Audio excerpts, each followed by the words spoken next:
Sebagian orang membagi Islam ini dengan 4 tingkatan, Ustaz.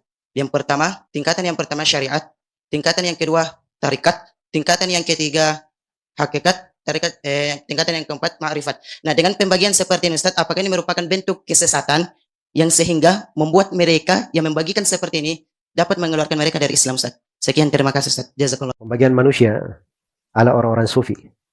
Ya, tingkatan syariat, kemudian naik lagi ke tingkatan tarekat, kemudian naik lagi ke tingkatan hakikat, kemudian naik lagi ke tingkatan ma'rifat. Ya, itu kan pembagian sejumlah manusia, Ya, dan kekeliruannya itu beraneka ragam di situ.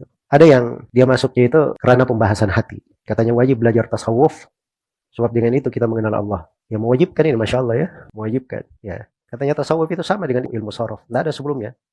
Ya beda. Di nahwu ilmu sorof itu ada di dasar bahasanya orang Arab. Ketika muncul tidak ada silam pendapat. Tapi tasawuf ini dari mana dasarnya?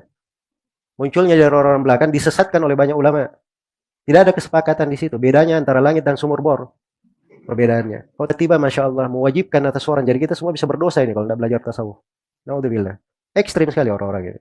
Jelas ya? Padahal Rasulullah SAW itu mengajarkan agamanya. Tidak ada label itu. Abu Bakar disebut di buku biografi Abu Bakar As-Siddiq radhiyallahu taala anhu as-sufi, dikasih gelar sufi, nggak ada di label seperti itu. Ya Umar misalnya ahli tasawuf, Utsman. Tapi kalau terkait dengan amalan hati, itu paling lengkap di petunjuk Nabi sallallahu alaihi wasallam dan para sahabatnya. Nah, itu yang kita pelajari. Buku-bukunya dari masa dahulu itu ada pembahasan-pembahasannya, ditulis buku-buku tentang az-zuhud, ya. Ditulis tentang buku-buku yang terkait dengan masalah muhasabatun nafs, bagaimana menghisab jiwa, ditulis tentang buku-buku seputar adab dan akhlak an-nafs. Itu ada di buku-buku para ulama dengan sanad-sanad bersambung dengan riwayat-riwayat. Itu berjalan.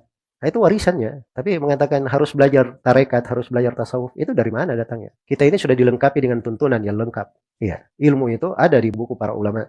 Jadi kalau mewajibkan itu subhanallah ya. Itu kondisi sebagian orang. Ada lagi yang Masya Allah sudah naik. Saya pernah cerita ya, saya ditanya oleh orang, ya Ustadz sudah hafal Al-Quran berapa juz? Ya waktu itu saya bilang, saya hafal 30 juz Pak, Alhamdulillah.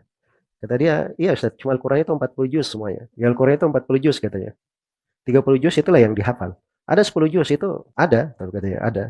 Bagaimana caranya dipelajari? Ya itulah ada ilmunya katanya, ada ilmunya. Ya kalau dapat orang-orang tasawuf kayak gini modelnya, nah ini apa namanya? Kalau bisa diruqyah saja, mungkin dia tidak sadar. Barangkali ada jin kesurupan atau apa begitu. Atau diobati. Subhanallah ya, lancang sekali. Al-Quran lebih 30 juz itu sudah kelancangan ya. Dalam membahasakan juga tidak layak. Kalau dia bilang belajar tasawuf menata hati, itu adab yang paling tidak beradab terkait dengan ayat Allah.